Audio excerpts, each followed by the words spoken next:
Hey everybody, it's John with Big Rig Bass Fishing. I'm going to kind of give you guys a few little tips and tricks and some things that I do for pitching the shallow cover and grass and things like that. First, I'm going to go through the rods.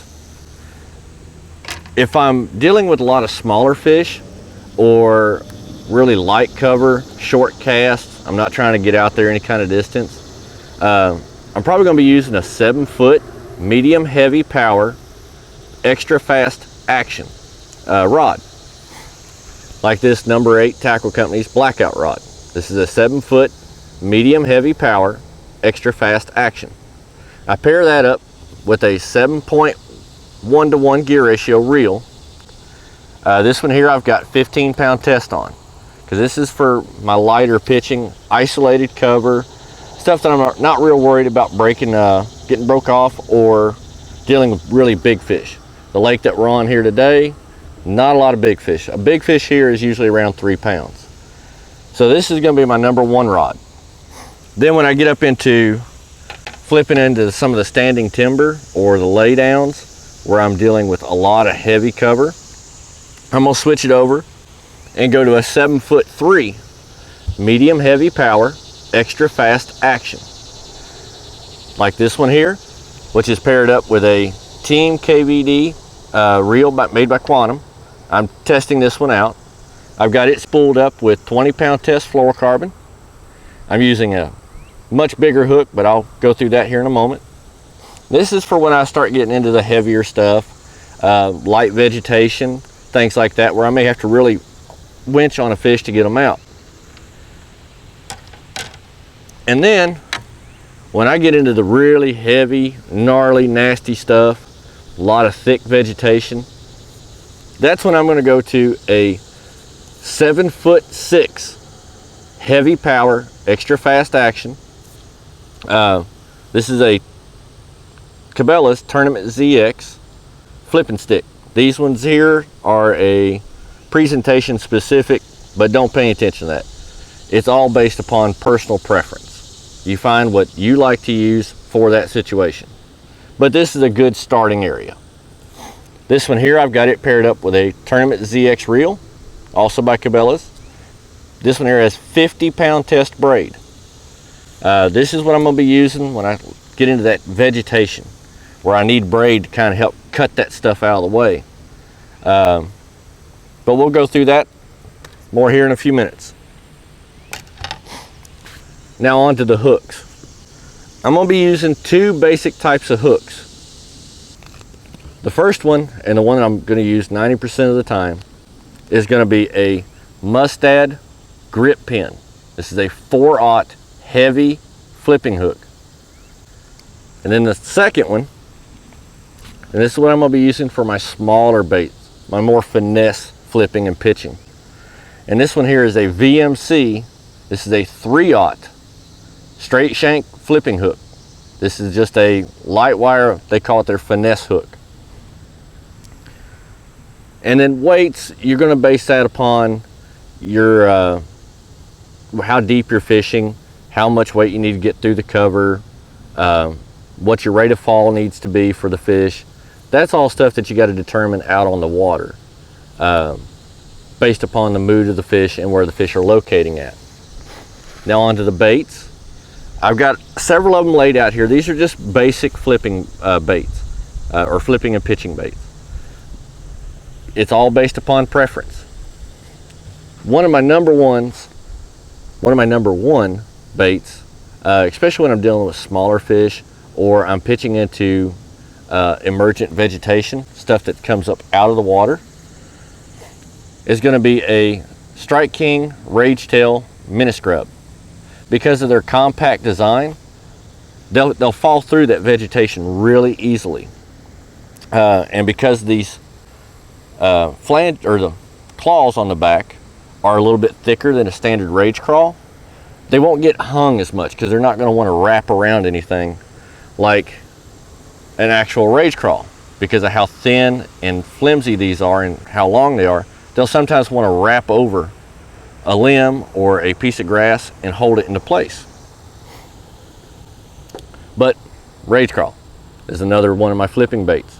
This I'm going to predominantly use where the cover is a little more sparse. Another good choice for flipping into even heavy cover, and this is based upon the size of the fish and the mood of the fish. Most of the time I'm going to pitch a baby brush hog. This is just a zoom, not a whole not a real fancy, just a standard brush hog. Typically going to dye the tail chartreuse depending on what it is I'm trying to imitate. Like this one here is a green pumpkin, so it's going to be more of a crawfish or bluegill. So most of the time I'm going to dye the tails just a little bit chartreuse. Then when I start getting into some more heavy cover where I need a really compact, slender bait, a really good option, it's just a Cinco. This is a Gary Yamamoto Cinco. These ones here are a little bit softer than the Yums or the Strike Kings. They're going to have a little bit more action to them. Even though there's not a whole lot going on with this one here, but because it's softer, it will want to shimmy side to side as it falls. But we're going to touch back on this one here in a moment. A little trick that might help you out. And then another option is a beaver or rodent style bait. This just happens to be one of the big bait companies. I think they do call it a beaver. Now, when you get into more finicky fish or smaller fish, like this lake here, a really good option. I like these Reaction Innovations Smalley Beavers. These are just a little 3.25 inch beaver style bait. And now, on to one that you're gonna like, this little trick. This is one of my favorites. This is a Jean LaRue Biffle Bug. Now, this is the standard Biffle Bug. This is how it looks when it comes out of the package. One of the things that I like to do to it is just pop that center piece out. It's more compact. The water can come through these kicking legs a little bit more. But one of the problems that you run into with these Biffle Bugs is they are very hollow and very thin on the inside. So your hook will want to pop out whenever it hits just about anything. This was originally designed to be used with the Biffle head, which is a swing head jig, and just kind of dragged along the bottom. But it's an awesome flipping bait as well. But to kind of help prevent your hook from popping out, I'll take an old Cinco, like this one here. It's been laying on the front of my boat for a couple of weeks. And I will take it, the slender side, and actually shove it up in the rear end of this Biffle Bug, which is going to fill that hollow cavity up and give your hook something more to sit into.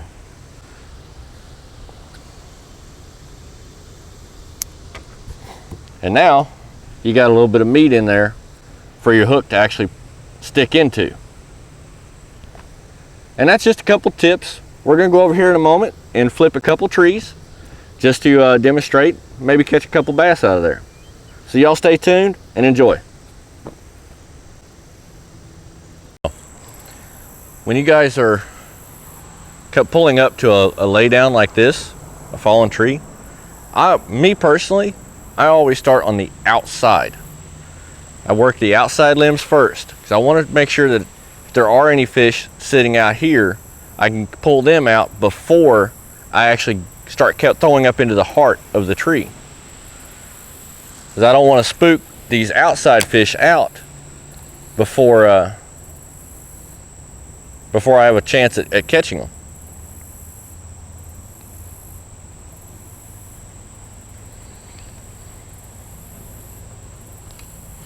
Because a lot of times these fish will just suspend out here in these outside limbs, depending on the water depth. Oh, I just scared one. There's mud boiling up where I just tossed that in.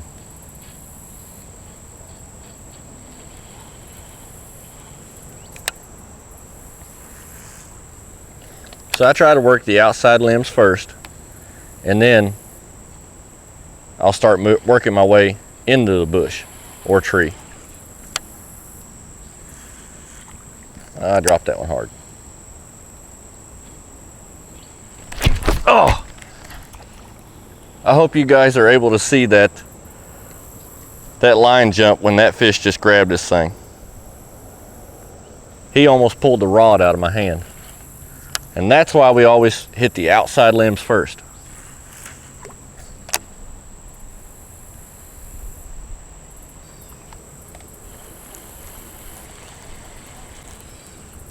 I'm gonna move on over to this tree, then I'll end up coming back around to where I can get in behind it, work through the heart of it, come around this side, work through this side here.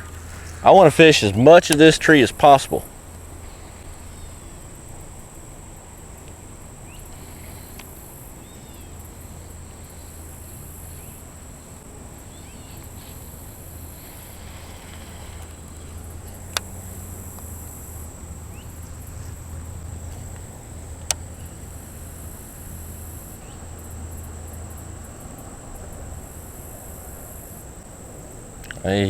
I just had one hit it.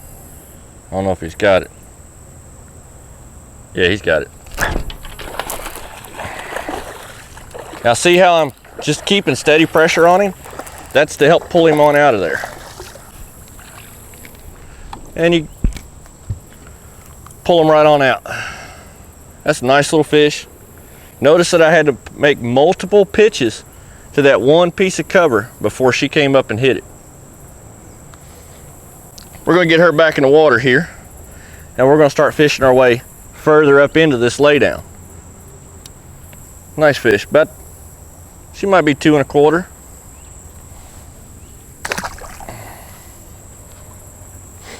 But I'm going to have to get me another biffle bug. She tore that one up. So I'm going to pull that away from the tree, re-rig. My line's got a few nicks in it, so I'm going to retie, and then we'll get right back to it. So just hang in there, guys. Hey guys, hope y'all enjoyed the video. Remy says he's sorry he couldn't be there. It was too hot out for him. But hope y'all enjoyed the tips. Hopefully you find them useful. And we'll catch y'all next week. By the way, there'll be a link to my email address in the description in case y'all want to send me some emails asking me, to do a video on a certain technique, or you got a suggestion to fix my videos. Still getting used to talking in front of the camera, but hope y'all enjoyed it. See y'all later. Bump it. Hey, bump it. Dad boy. See y'all later.